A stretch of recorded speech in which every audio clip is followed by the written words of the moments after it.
Fiancée left me a week after engagement. At dawn, she was on her knees at my video doorbell crying for another chance. Be me, 30 male. Proposed to my girlfriend Lily, 28 female, a few months back. She said she needed time to think. Buckle up because this shit is wild and I'm still processing everything that happened. We met at my buddy Nate's housewarming party 3 years ago. She was friends with his girlfriend.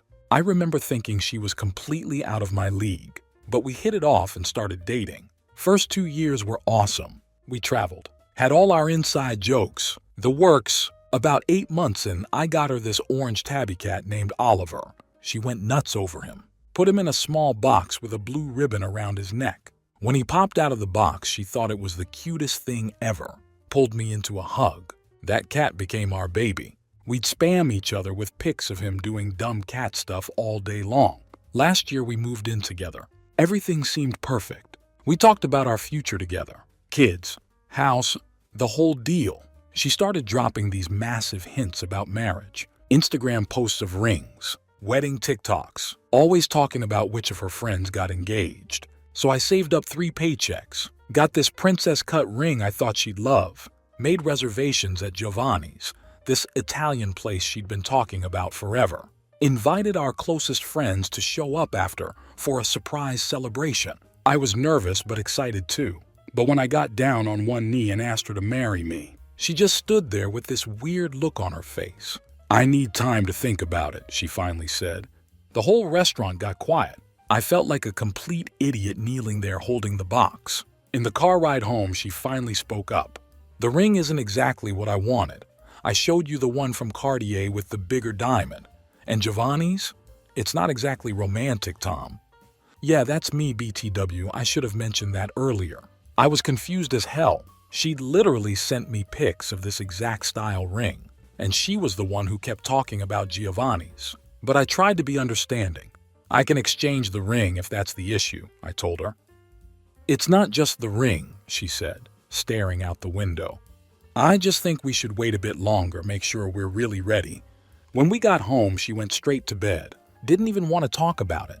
I slept on the couch with Oliver curled up on my chest, wondering what the fuck just happened. The next day, she acted like everything was normal, just casually mentioned, "Maybe we can revisit the engagement in a few months when you have a better plan," then kissed me goodbye and went to work like nothing happened. I spent the whole day replaying everything in my head. What better plan did she want? I'd done exactly what she'd been hinting at for months. That night I tried bringing it up again, but she shut me down. "Can we not make this a whole thing? I just want more time. Is that so wrong?" I didn't push it, but something felt off. Lily had always been super direct about what she wanted. This wishy-washy stuff wasn't like her at all. Over the next week, I started noticing little things. She was on her phone way more than usual, smiling at texts but angling the screen away from me, taking calls in the other room, working late more often. Nothing super obvious, just little things that didn't add up. I wasn't sure what I was looking at, but every part of me screamed one thing: something wasn't right. And I wasn't about to sit back and wait to be blindsided. When I asked if everything was okay between us, she got defensive. "God, just because I didn't immediately say yes doesn't mean something's wrong. You're being paranoid."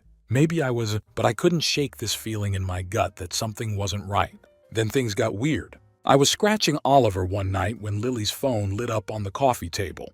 I wasn't trying to snoop, but I saw the name Ryan with a message preview. "Can't wait for Friday, our usual spot." When I asked who Ryan was, she snatched her phone up super quick. "Just a work friend. We're having a team lunch on Friday." I nodded, but my mind was racing. Lily had never mentioned Orion before, and our usual spot didn't sound like a team lunch to me. "You know what?" I said, keeping my tone casual. "I think you're right about the ring. I'll take it back this weekend and we can pick something you like better together." On the surface, I was calm, but inside I was already drawing battle lines. After I saw that text from Ryan, my brain flipped into overdrive. She didn't know it, but I just set the first trap. No more playing the clueless boyfriend. This was war, and I wasn't walking in blind. She looked relieved. "That sounds perfect, babe." Then she kissed me and went to take a shower.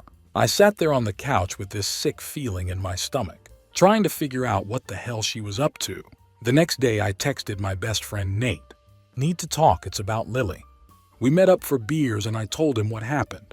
He just listened, then said, "Bro, I don't want to say anything, but this sounds fishy. The Lily I know would have been stoked to get engaged. Something's up." "You think she's cheating?" I asked. Nate shrugged. "I don't know, man, but the timing is weird. She's been pushing for a ring for months. Then when you actually propose, suddenly she needs time. And now she's getting secret texts from some dude you've never heard of."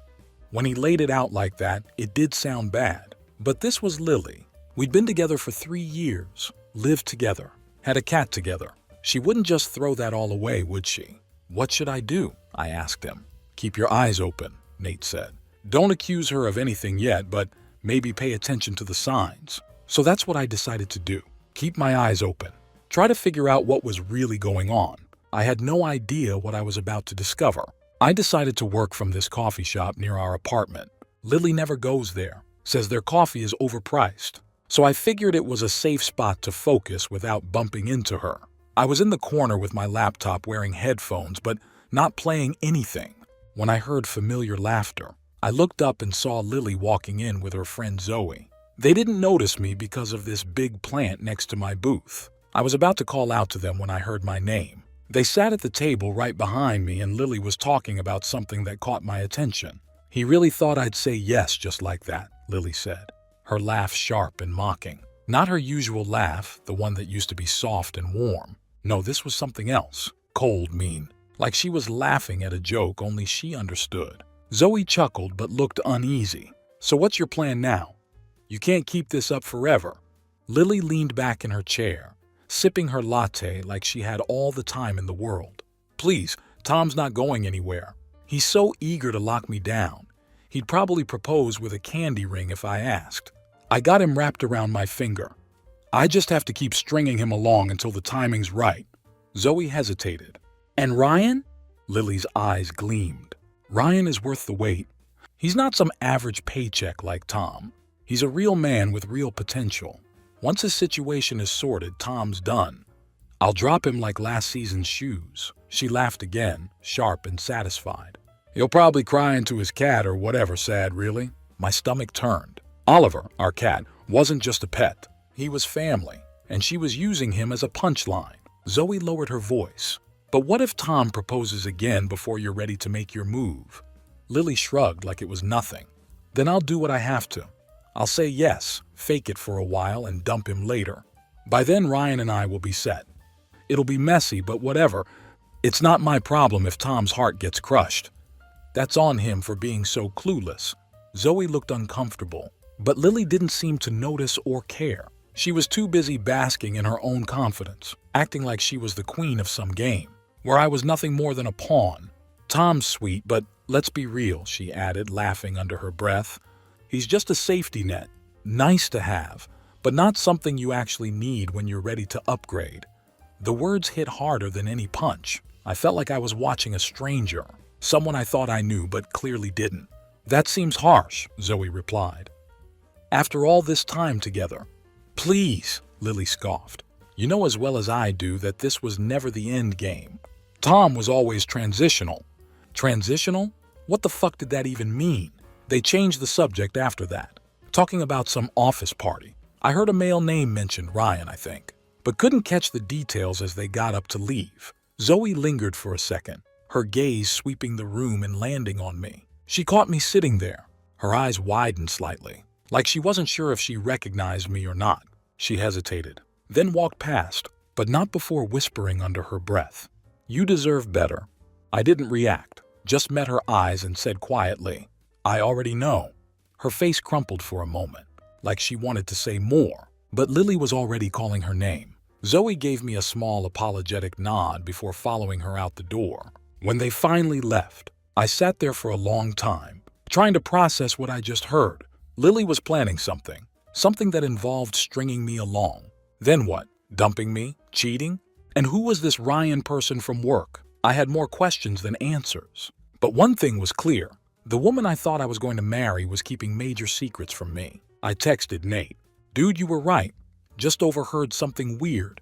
Need to talk ASAP." We met up at his place that afternoon. When I told him what I'd overheard, he looked pissed. Bro, I wasn't going to say anything, he admitted. But I saw Lily with some dude at Oakwood Mall last week. They looked close. Oakwood Mall? That's on the other side of town. She told me she was having drinks with co-workers near her office. Nate looked uncomfortable. They weren't acting like co-workers, man. The way she was looking at him. Did you hear a name? Could it have been Ryan? Nate shrugged. I wasn't close enough. But the guy was wearing this fancy watch, nice suit. Looked like one of those finance bros. We talked for hours. Nate finally gave me the wake-up call I needed. Look, I don't know exactly what's going on, but something's clearly not right. You need to keep your eyes open. Don't just take her word for everything anymore. It hurt like hell to hear, but deep down I knew he was right. The refused proposal, the late nights at work, the secret texts, the conversation I'd overheard. It all pointed to something shady. So what do? I asked him. You've got two options, Nate said. Confront her now with what little you know, or what? Or play along. Find out what she's really up to. Then decide what you want to do with that info. I thought about it all night.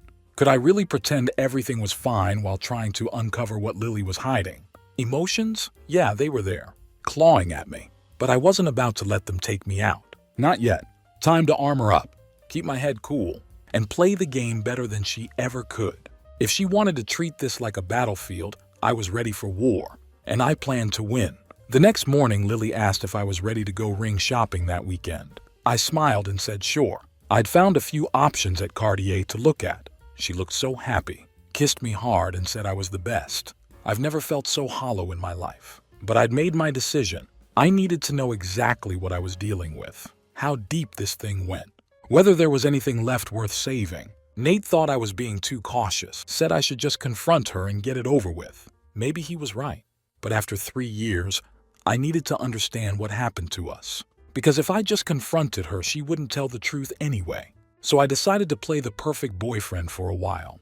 Let her think everything was fine, and find out who the hell Ryan was, and what exactly Lily was planning. I checked our phone bill. There was this number she texted and called constantly, especially late at night or when I was at work. It wasn't saved under any name in our family plan, just a number. Then I got lucky. Lily fell asleep on the couch one night with her phone unlocked. Those comments about me being transitional and her needing a few more months kept playing in my head. So I looked. What I found was worse than I imagined. There were tons of texts with someone named Ryan. Nothing straight up sexual in what I saw, but definitely emotional cheating. Lots of miss you and inside jokes I wasn't part of. Then I saw a message that hit me like a truck. Just need to keep Tom on the hook until everything's finalized. He's already talking about proposing again. Ryan responded. What if he does it before we're ready, Lily? I'll say yes, play along, then dump him once everything's settled with your situation. He'll be crushed, but that's not my problem. We've dragged this out too long already. I felt sick. She was planning to accept my proposal, then dump me later.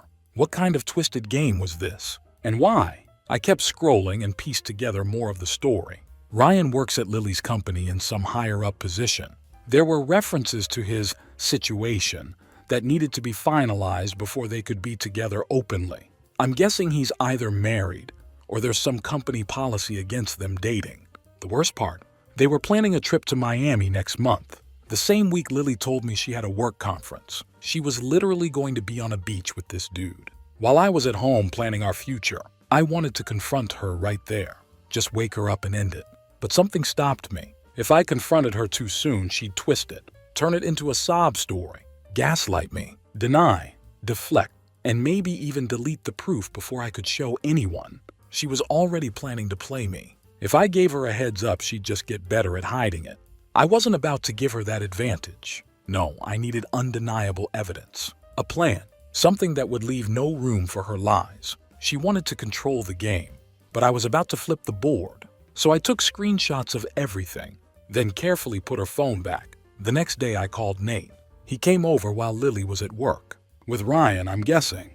And I showed him everything. Jesus, he said, scrolling through the screenshots. This is cold, man.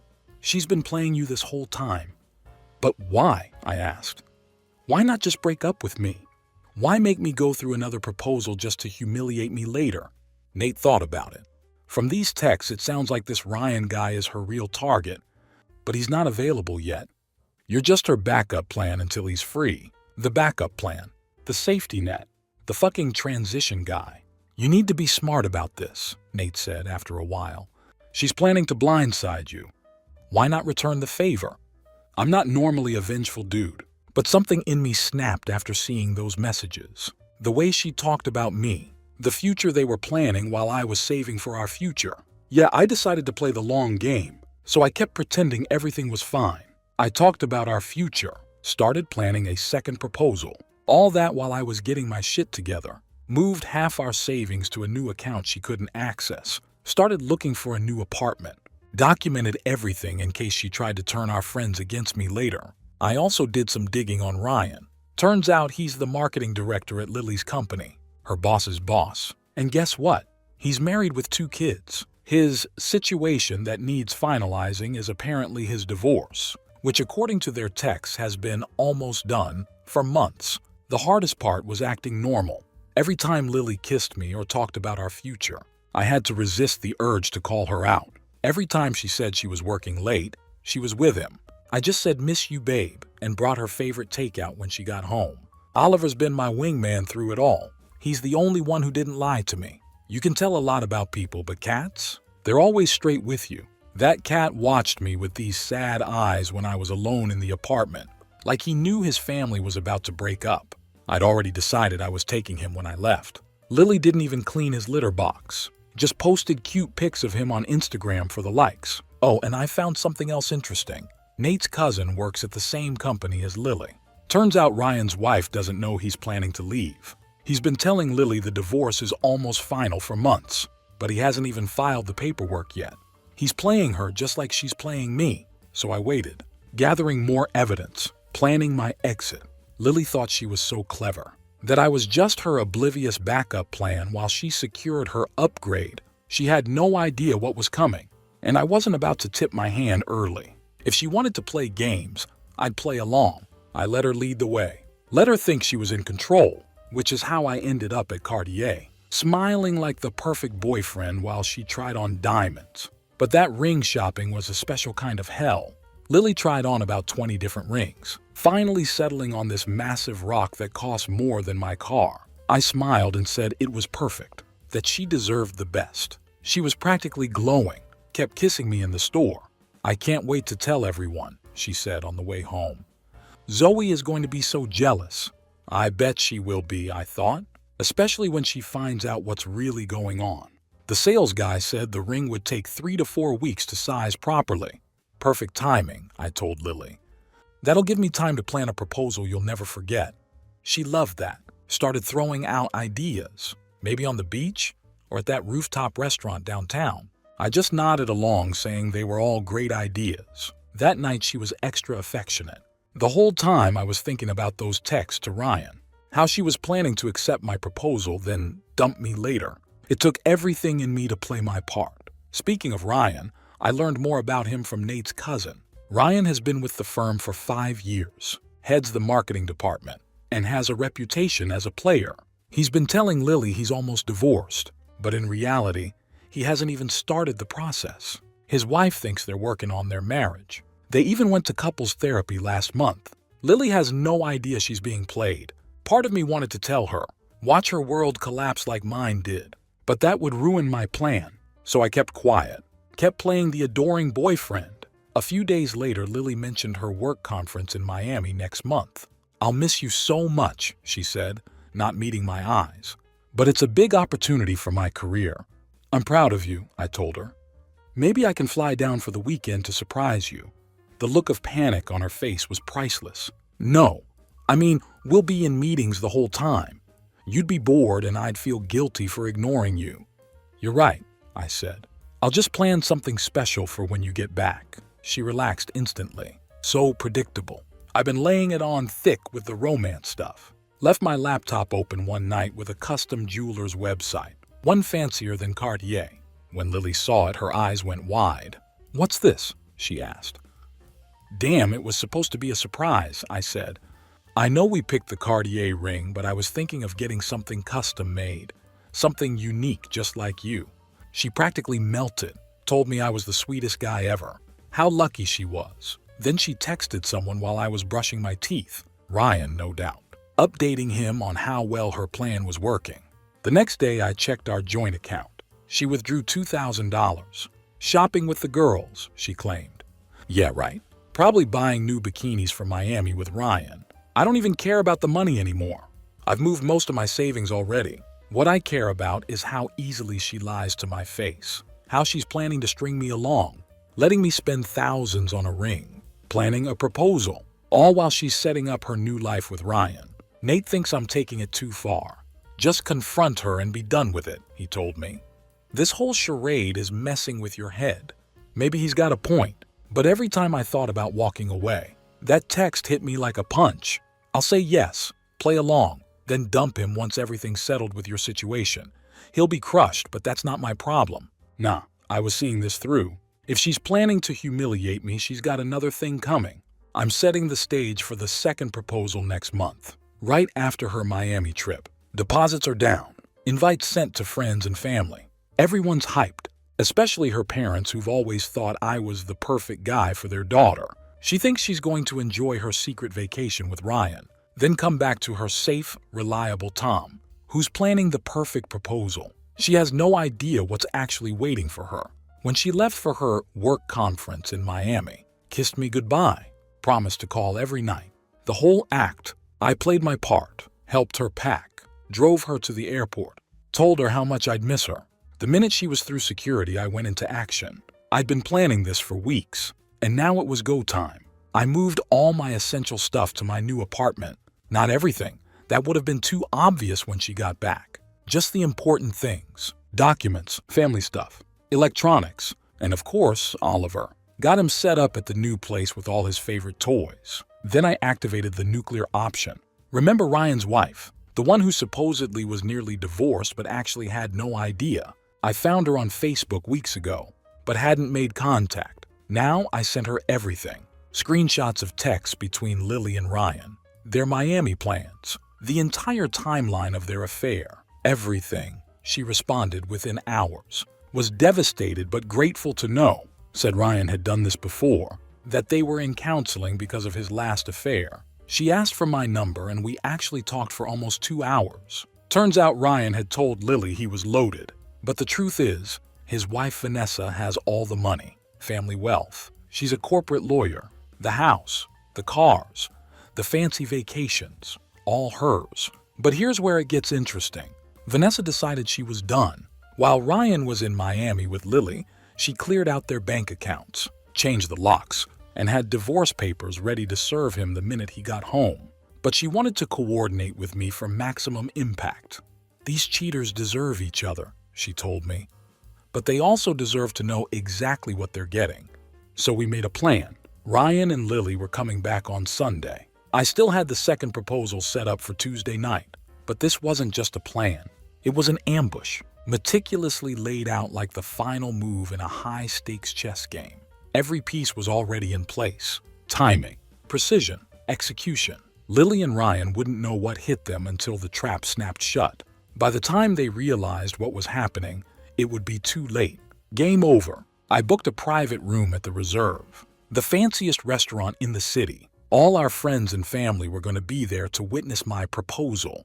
Except I made some changes to the guest list, added Vanessa. Removed the string quartet and champagne. Added a projector and screen. Sunday night, Lily came home from Miami, glowing with her tan and full of stories about marketing seminars and networking events.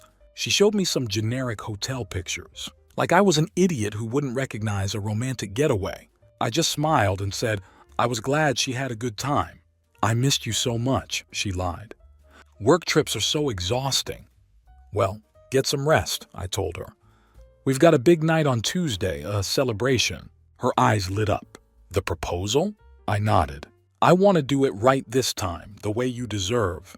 She threw her arms around me, told me how much she loved me. I forced myself to hug her back, wondering how many times she'd said those same words to Ryan that week. Monday and Tuesday were torture, keeping up the act, listening to her on the phone with Zoe, discussing what she'd wear.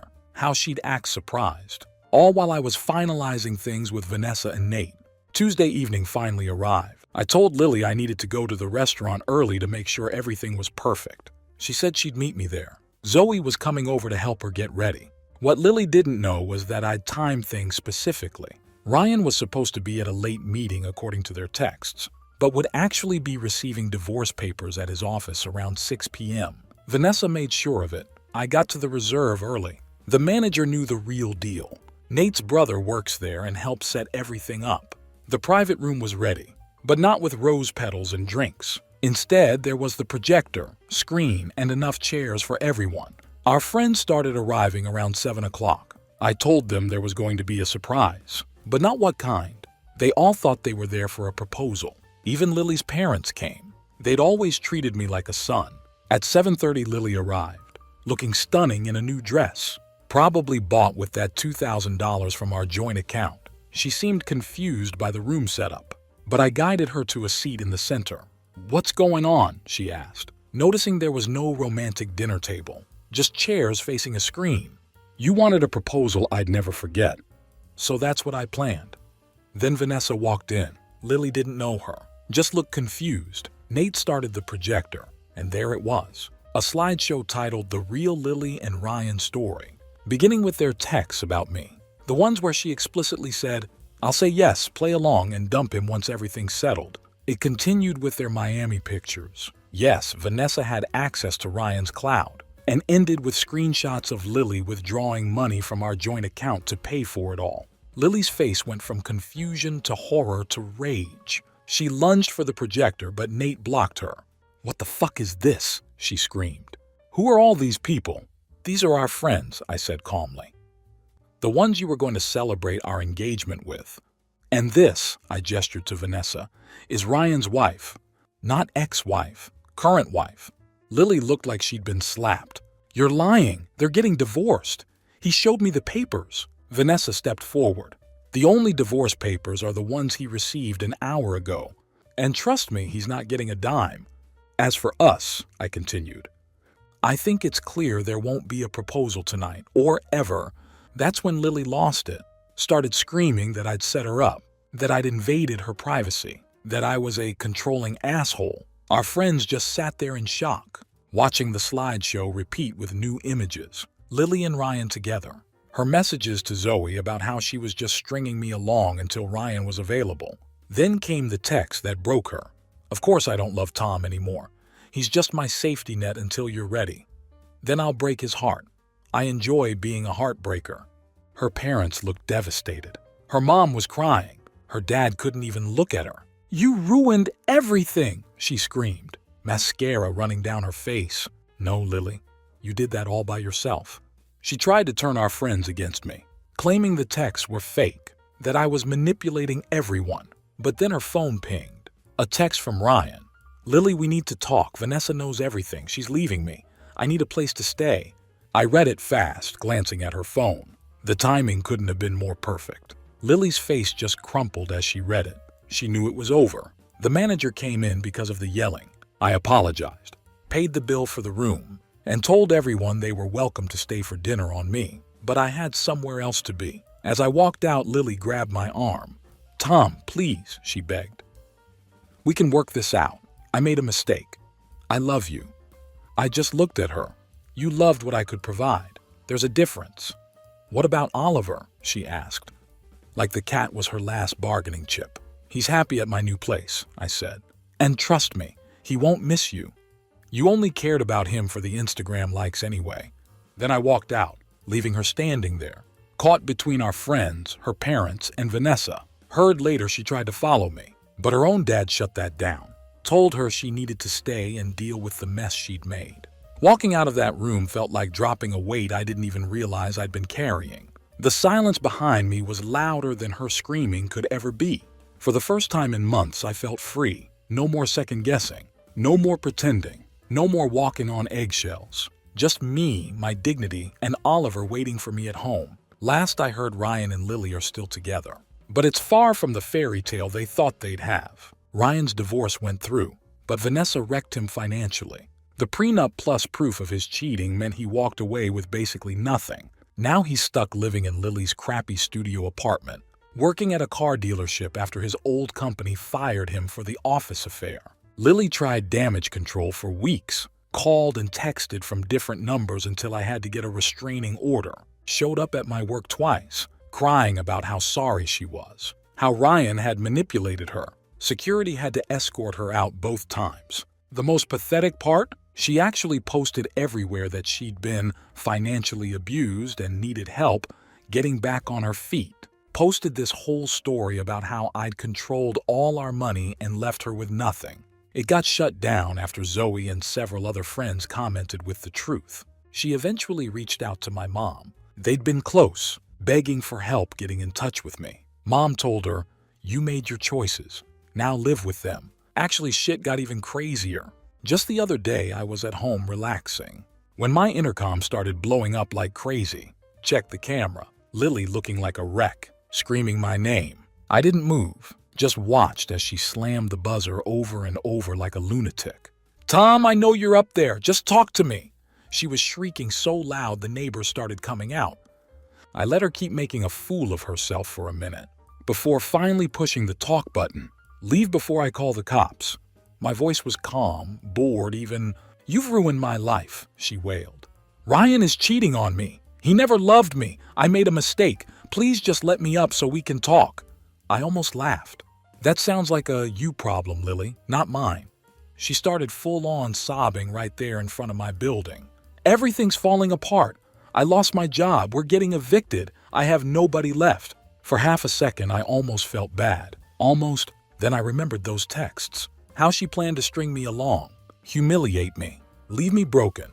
Goodbye, Lily. And with that, I turned off the intercom and went back to my night like she never existed. She stayed outside for another hour, alternating between screaming, crying, and begging. Finally, one of my neighbors actually did call the cops, and they escorted her away. I added that incident to my restraining order file the next day. As for Oliver, he's thriving. Got him this fancy cat tree for the apartment that he absolutely loves. Lily still occasionally posts throwback photos of him on her Instagram, acting like he's still with her. It's sad, really. Now for the good stuff. Remember Vanessa, Ryan's ex-wife? We kept in touch after everything went down. Nothing romantic at first, just two people processing similar betrayals. We'd grab coffee every couple weeks, text about our progress moving on. She's actually pretty cool, way too good for Ryan. About 3 months ago, those coffee meetups turned into dinner. Dinner turned into weekend hikes. You can probably see where this is going. We've been officially dating for 2 months now, taking it slow, both still healing. But it's been really good. She's smart, successful, and most importantly, honest. We joke that we have the most solid foundation ever. We've already seen each other at our absolute worst and helped each other through it.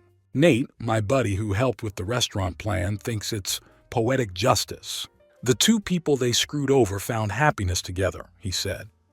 I wouldn't go that far yet, but I'm happier than I've been in a long time. I ran into Zoe at the grocery store last week. She mentioned Lily got fired from her job and is trying to start some kind of social media consulting business. Apparently it's not going well. She also said Lily and Ryan fight constantly. He resents her for not being as wealthy as Vanessa, and she resents him for not being the meal ticket she thought she was getting. Sometimes I think about how close I came to proposing a second time, to actually buying that overpriced Cartier ring she wanted, how I almost fell for the act. If I hadn't overheard that conversation at the coffee shop, if Nate hadn't given me that wake-up call, I might be engaged to her right now, oblivious to what was really going on behind my back. Instead, I'm sitting here in my own place, with my cat purring next to me, and plans to meet Vanessa for dinner later. Life takes weird turns sometimes. The important thing is, I'm moving forward. I don't check Lily's social media anymore. Don't ask mutual friends about her. She's just someone I used to know who taught me a valuable lesson about trust. Vanessa and I have talked about what we'd do if we ever run into Lily and Ryan together. We decided we'd just smile, say hello, and keep walking. The best revenge isn't some elaborate scheme. It's living well and being genuinely happy. So that's it. The Lily saga is over. Thanks for reading this whole thing. If you're still here, you're a real one. Oh, and if you're reading this and suspect your partner is cheating, trust your gut. It's usually right. Edit. No, Vanessa and I didn't plan to start dating, it just happened naturally. And yes, we're both very aware of the irony. Edit 2. To those asking for pet tax, here's Oliver enjoying his new scat tree. The king of the castle,